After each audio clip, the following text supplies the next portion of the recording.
حیرت انگیز نیوز دوستو کوھستان کے ٹيانگر وارے علائقے میں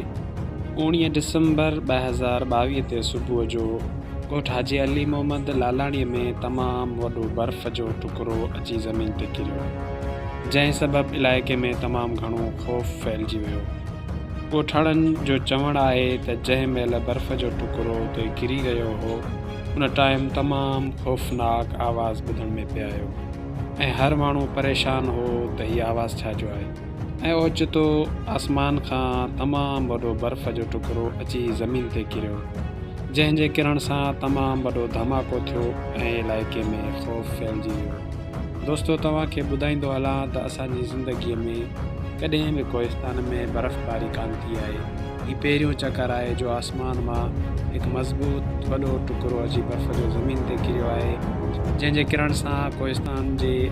टियांगर वारे इलाइक़े जे माण्हुनि में अञा ताईं ख़ौफ़ फैलियल आहे।